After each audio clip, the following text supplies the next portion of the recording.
Hi, this is William Kenower, author of Fearless Writing, and today's class is about the only two questions a writer should ever ask themselves while they're writing. Let's go.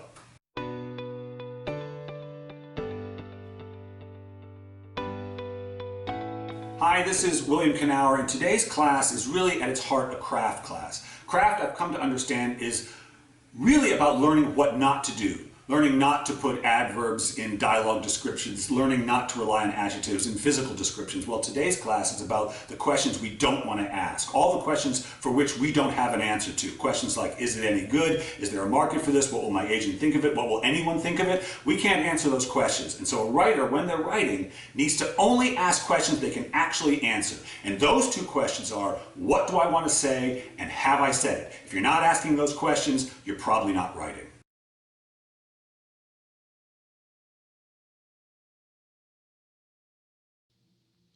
So the first question is, what do I want to say? This question has many different forms it takes. Sometimes, like with me, I write 2 to 3 essays a week, and so I literally sit down to a blank page and say, well, what do I want to write about today? But for most writers who are working on longer projects, that question is asked thousands of times in the course of a book. I have a character. What do they do for a living? What's the antagonist? Why is the antagonist after them? What is my protagonist, gay or straight? Is she married or divorced? How do I get out of the dungeon? How does this sentence end? What do I want to say asks us to go in and say to ourselves, what is the story I most want to tell in the way I most want to tell it? It is not, what is a story I can write that will sell, although of course you want to sell your book. Of course you want to sell it, your story, your poem. But that is a separate question. The first question is, what's the story I actually want to tell? Not because it will sell, not because in writing it people will think I'm very smart or clever or funny, not because in writing it my mom will like it or my writing group will like it, not because it will bring you success, not because it will bring you freedom. No. What is the story I want to tell, the poem I want to write, simply because the experience of laying my attention on that story is effortless. The experience of laying my attention on that story is exciting, is inspiring, gives me ideas, and fills me with an internal desire to keep following it. It is unconditional love for the story you're telling. You like it just because you like it. The same way you love your children just because you love them. Not because of anything they've done, not because of how they've been good children and praised you. No, you love them because you love them, and you love your story because you love it, because it's fun to tell it. This is a challenging thing for a lot of adults, or young adults even, because we spend a lot of time as social creatures, and writing is a form of socializing because you are sharing ultimately your story with other people. But we spend a lot of our time as social beings shaving what we meant to say so that it will be acceptable in the social setting, whether it's a party, maybe it's online, maybe it's at a board meeting, maybe it's even with our loved ones. We often shave what we really mean so it'll be acceptable. So maybe you want to talk about model trains all the time, but you know you can't. Or you want to talk about Dungeons and Dragons, but you know you can't. Or you want to talk about romance fiction, but you know you can't. It's impolite because not everybody wants to talk about that. Writing asks you to be impolite. Writing asks you to say, what are you... Intelligence really is an expression of curiosity. What are you curious about? That's where your intelligence comes from. Whatever you seem smart about, whatever you can talk intelligently about, is because you've been curious about it. And genius is simply curiosity that has been indulged. It's curiosity that's been indulged. So indulge your curiosity. You are curious about your story. If you don't know the story until you've written it, you're curious about it. So get curious about it. And don't wonder about whether it's worth being curious about. The only thing Stephen King knows about his stories is that he's curious about them. That's the only thing Shakespeare knew. It's the only thing Emily Dickinson knew. It's the only thing Toni Morrison knows. It's the only thing you can know, that you're interested. That's all you get. You can know the answer to the question, am I interested in this? You will never know the answer to the question, are other people interested in that? That you will learn. But the thing you absolutely know is, are you interested in this? Is this a story you want to tell? What is it you most want to say?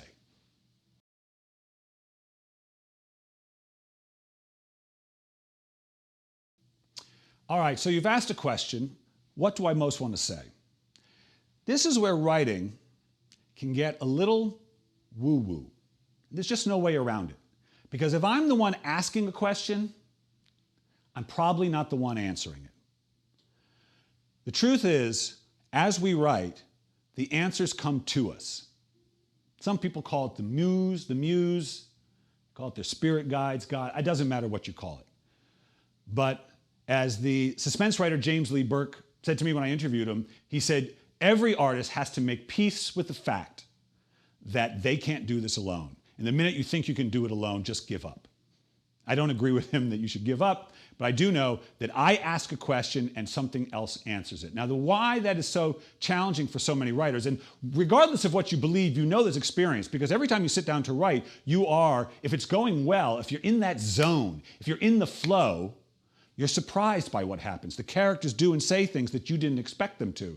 Even when I write about my own life, which is what I write about now, I am surprised by what I remember and by the observations I make. And in fact, it is the surprise and the discovery that tells me I'm on the right path.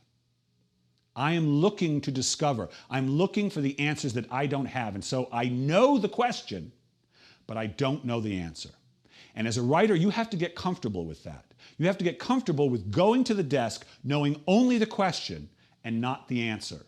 And that doesn't mean you're dumb, it doesn't mean you don't have what it takes, it doesn't mean you don't know enough. All you have to know is a question you're interested in. And then you have to trust that the answer will come.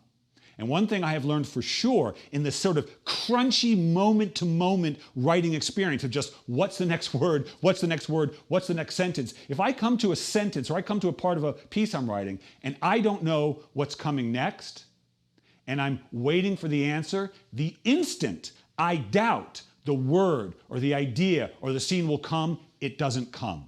Doubt closes the door to wherever those ideas come from. So however long it takes you to hear the answer of what's going to happen next, you have to sit waiting with an open, trusting heart. You are not allowed to doubt. It closes it. Now, it's okay. Once you stop doubting, the answer will come. But the doubt closes the door to the answers and confirms the belief that you will never get an answer because doubt just closed the door, yeah? It's a self-fulfilling prophecy. So that's the first challenge of waiting for the answer. So the other challenge with us asking questions and answers coming from elsewhere, from our imagination, is sometimes we're writing along, and let's say I had a friend who wanted to write a book about Kung Fu pirates. He thought Kung Fu pirates are just the coolest thing. That's great. His job is to ask himself, well, why is the pirate doing Kung Fu? Where are they doing Kung Fu?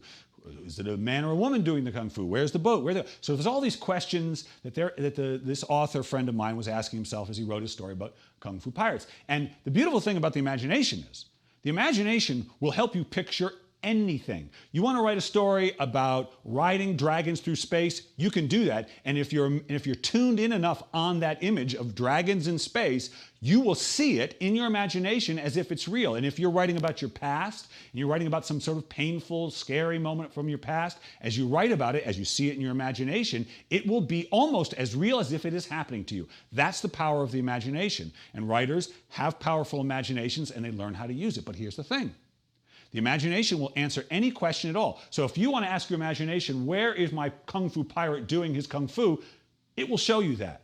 But then, as you're writing along and you're not sure what's going to happen next, and you ask yourself the question, which a lot of writers do, what if nobody else likes this story?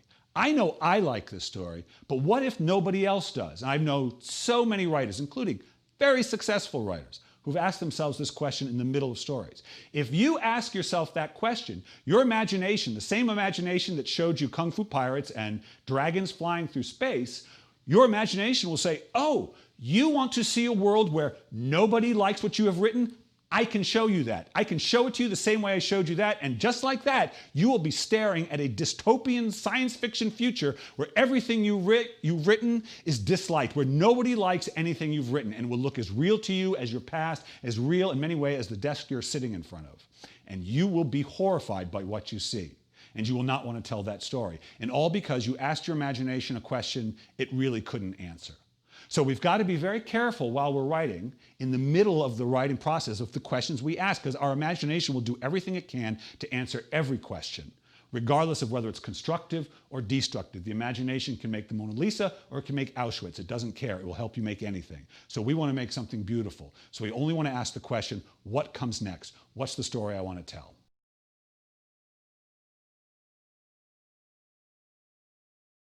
So the second question we want to ask ourselves is, well, we said, what do I want to say? And the second question is, have I said it? Or another way to phrase that is this accurate? In other words, is what's on the page as funny, cool, interesting, sexy, profound as what's in my mind? Because remember, writing is a translation, yeah? The ideas for the poem, the story, even the memory of the past comes to us in a form that isn't linguistic usually. And we have to translate. So this is an odd thing about writing. We are translating a three-dimensional, five-sensory experience into nothing but thought, which is language. It's a translation. And it's not an automatic translation. And so sometimes what is on the page does not match what's in our mind. It isn't as cool, it's not as funny, it even isn't as accurate as what's in our mind. And remember also that the story we're writing, it exists in a place that only the author can see. No one can see it until we've translated it. So only I can answer the question, is this accurate? Is this what I meant to say? Does this match? And sometimes it does not. And that's called rewriting, yeah? Where we say, okay, this is what I wanted to say and I didn't say it. Let me go back and try again. That's fine. Is it accurate? We ask ourselves that again and again. We sometimes show our work to other people, to editors, to beta readers or our writing group to get their feedback, to say, what's your experience of this? Do you get the joke? Does it make sense why my protagonist is angry right here? Can you feel the energy of it? And that feedback can be very useful because sometimes what we think we're doing doesn't read that well. But no one can actually tell us if what we've written matches what's in our head. Only we can do that. Is it accurate? Is it accurate? I learned this question, and it was probably the most important of the two questions for me, because it kept me from asking this other deadly question one writers ask themselves all the time, that they take for granted, that most of them don't even question. And that question is what I've written any good? Is it any good? Which is really just code for what do other people think of it? And the truth is, there is no such thing as good writing. At least not in the measurable sense, because what you call good writing and what someone else calls good writing may not be the same thing. Here's a story about that. It's a friend of mine, Erica Bauermeister. She's a New York Times best-selling literary writer.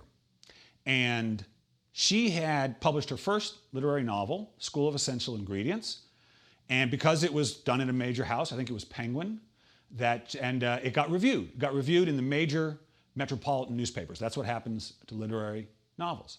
And people reviewing novels in major papers tend to be novelists themselves. So the people reviewing her book were themselves professional writers. Their job is to write sentences, to be good writers. That's their job. And when a reviewer reviews literary fiction, they tend to focus on the language. That's part of the literary writer's cachet. And so Erica had this experience. I think it was in the Chicago Tribune. The review said, Ms. Bauermeister's novel, promising debut, made all the better by her muscular use of the English language. For instance, this gem from the middle of the book, the people jostled on the train like potatoes boiling in a pot. That was the quote. Good writing. Then, in the Washington Post, wherever it was, the reviewer said, this debut showed promise. Unfortunately, Ms. Bauermeister lacked the linguistic oomph to always pull it off. For instance, this clunker from the middle of the book, the people jostled on the train like potatoes boiling in a pot. Here we have two professional writers, reviewers for major newspapers, and one say, this is good writing. The other one said, this is bad writing. It's the same sentence. There is no external measurement of good writing. We have to get over that as writers. That question, is it any good, is going to haunt us because we'll never be able to answer it. And nobody wants to be a bad writer. But there is no agreement on what a bad writer is or what a good writer is. Never universal agreement. And so when we ask that question, we are staring at this piece of paper in front of us, trying to figure out if we've written something good. We don't know. But we do know if it matches what we wanted to say. We can answer that to some degree, with some degree of authority. We will never be able to answer the other. All you'll know is this what I wanted to say? Yes, I did it. That's it. I'm done.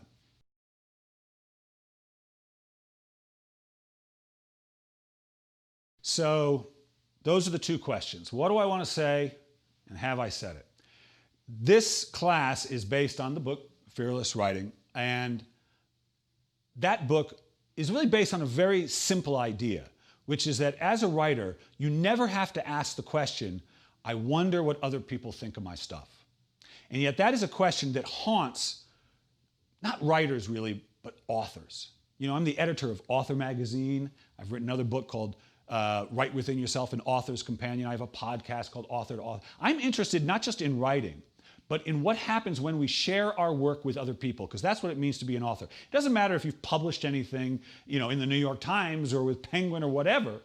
It only matters if you've ever taken something you have written in the supreme privacy of your imagination and shared it with another human being, because you know what that is. It doesn't matter if it is a reviewer for the Washington Post or your book group or your mom. It doesn't matter, because when you share it with them, what happens inside their imagination, what they think about it, what comes to life is beyond your control. And yet, if you're an author, you want your work to flourish. You want somebody to like it.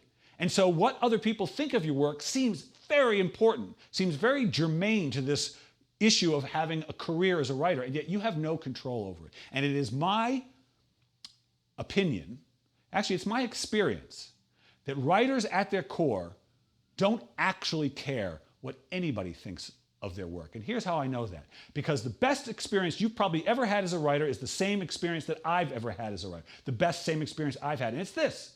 You get into the flow. You sit down and you get into the story you're telling, and very quickly or very slowly, it doesn't matter, but eventually you're in the zone and you've forgotten about politics and sports and what's happening outside the world. You get more interested in the story you're telling than what's going on outside the window. You get more interested in the story you're telling than the desk you're sitting in. You lose track of time. And you're surprised by what happened. Things come to you, and it's as good a feeling as there is in life. And when you're done writing, you get up from the desk and you feel enthused about not just the project, but your whole life. That is what it feels like when you forget to care what other people think of your stuff. That's what it feels like. It's freedom. And it's the portal to your genius. And the fact is, you can't stop caring about what you care about. You can't stop being curious about what you're curious about. You can try to suppress it. You can try to ignore it. But you're still going to be curious about it. There's nothing more you than what you are interested in, and you can't change it. You don't get to choose what you love, but you get to choose whether you obey it or not.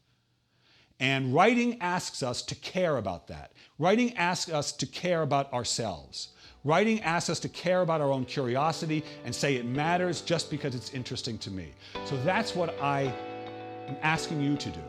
Care about yourself. Get curious. Get interested and stay fearless.